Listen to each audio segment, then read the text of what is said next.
Snowflakes. Nathaniel Hawthorne. There is snow in yonder cold grey sky of the morning, and through the partially frosted window panes I love to watch the gradual beginning of the storm. A few feathery flakes are scattered widely through the air and hover downward with uncertain flight, now almost alighting on the earth, now whirled again aloft into remote regions of the atmosphere. These are not the big flakes heavy with moisture which melt as they touch the ground and are portentous of a soaking rain. It is to be in good earnest a wintry storm. The 2 or 3 people visible on the sidewalks have an aspect of endurance, a blue-nosed, frosty fortitude, which is evidently assumed in anticipation of a comfortless and blustering day. By nightfall or, at least, before the sun sheds another glimmering smile upon us, the street and our little garden will be heaped with mountain snowdrifts. The soil, already frozen for weeks past, is prepared to sustain whatever burden may be laid upon it, and to a northern eye the landscape will lose its melancholy bleakness and acquire a beauty of its own when Mother Earth, like her children, shall have put on the fleecy garb of her winter's wear. The cloud spirits are slowly weaving her white mantle. As yet, indeed, there is barely a rime like hoarfrost over the brown surface of the street. The withered green of the grass plat is still discernible, and the slated roofs of the houses do but begin to look grey instead of black. All the snow that has yet fallen within the circumference of my view, were it heaped up together, would hardly equal the hillock of a grave. Thus gradually by silent and stealthy influences are great changes wrought. These little snow particles which the storm spirit flings by handfuls through the air will bury the great earth under their accumulated mass, nor permit her to behold her sister sky again for dreary months.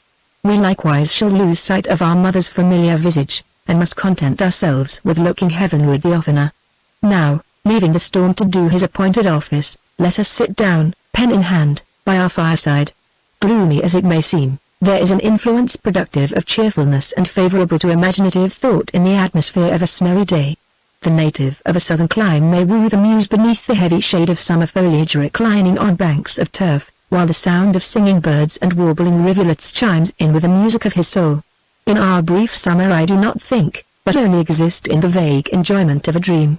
My hour of inspiration, if that hour ever comes, is when the green log hisses upon the hearth, and the bright flame, brighter for the gloom of the chamber, rustles high up the chimney, and the coals drop tinkling down among the growing heaps of ashes. When the casement rattles in the gust and the snowflakes or the sleety raindrops belt hard against the window panes, then I spread out my sheet of paper with the certainty that thoughts and fancies will gleam forth upon it like stars at twilight or like violets in May, perhaps to fade as soon. However transitory their glow, they at least shine amid the dark shadow which the clouds of the outward sky fling through the room. Blessed, therefore, and reverently welcomed by me, her true-born son, be New England's winter, which makes us one and all the nurslings of the storm and sings a familiar lullaby even in the wildest shriek of the December blast. Now look we forth again and see how much of his task the storm spirit has done. Slow and sure. He has the day perchance the week before him, and may take his own time to accomplish nature's burial in snow. A smooth mantle is scarcely yet thrown over the withered grass plat, and the dry stalks of annuals still thrust themselves through the white surface in all parts of the garden. The leafless rose bushes stand shivering in a shallow snowdrift, looking, poor things, as disconsolate as if they possessed a human consciousness of a dreary scene. This is a sad time for the shrubs that do not perish with the summer. They neither live nor die, what they retain of life seems but the chilling sense of death. Very sad are the flower shrubs in midwinter. The roofs of the houses are now all white, save where the eddying wind has kept them bare at the bleak corners. To discern the real intensity of the storm, we must fix upon some distant object as yonder spire and observe how the riotous gust fights with the descending snow throughout the intervening space. Sometimes the entire prospect is obscured, then, again, we have a distinct but transient glimpse of the tall steeple, like a giant's ghost, and now the dense wreaths sweep between, as if demons were flinging snowdrifts at each other in midair. Look next into the street, where we have an amusing parallel to the combat of those fancied demons in the upper regions. It is a snow battle of schoolboys. What a pretty satire on war and military glory might be written in the form of a child's story by describing the snowball fights of two rival schools, the alternate defeats and victories of each, and the final triumph of one party, or perhaps of neither. What pitched battles worthy to be chanted in Homeric strains. What storming of fortresses built all of massive snow blocks. What feats of individual prowess and embodied onsets of martial enthusiasm. And when some well-contested and decisive victory had put a period to the war, Both armies should unite to build a lofty monument of snow upon the battlefield and crown it with the victor's statue hewn of the same frozen marble. In a few days or weeks thereafter the passerby would observe a shapeless mound upon the level common, and, unmindful of the famous victory, would ask, how came it there? Who reared it? And what means it?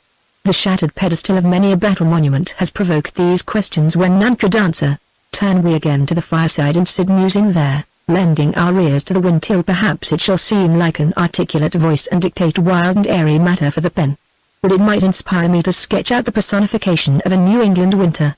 And that idea, if I can seize the snow-wreathed figures that flit before my fancy, shall be the theme of the next page. How does winter herald his approach?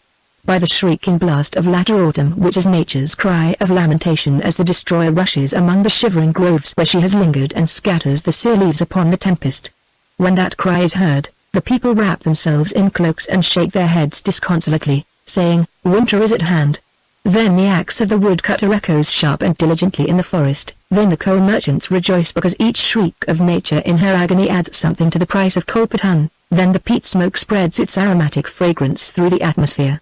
A few days more, and at eventide the children look out of the window and dimly perceive the flaunting of a snowy mantle in the air. It is stern winter's vesture.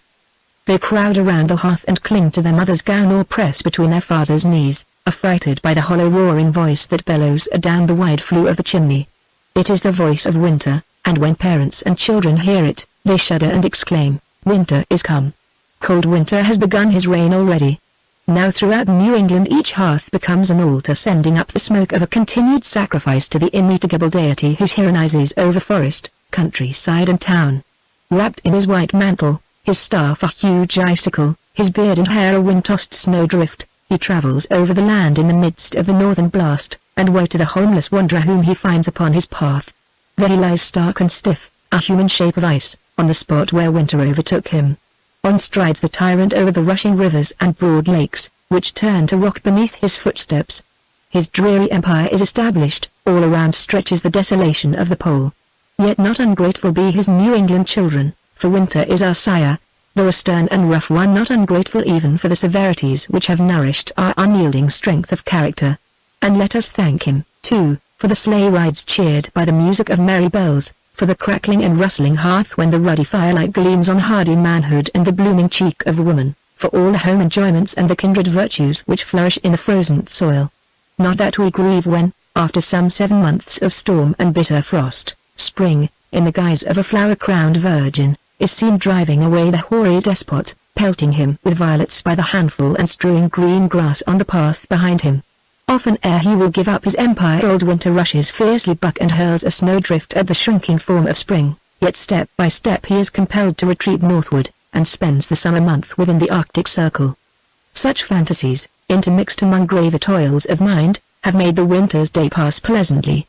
Meanwhile, the storm has raged without abatement, and now, as the brief afternoon declines, is tossing denser volumes to and fro about the atmosphere. On the windowsill there is a layer of snow reaching halfway up the lowest pane of glass. The garden is one unbroken bed. Along the street are 2 or 3 spots of uncovered earth where the gust has whirled away the snow, heaping it elsewhere to the fence tops or piling huge banks against the doors of houses.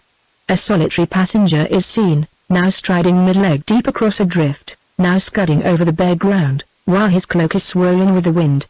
And now the jingling of bells, a sluggish sound responsive to the horse's toilsome progress through the unbroken drifts, announces the passage of a sleigh with a boy clinging behind and ducking his head to escape detection by the driver.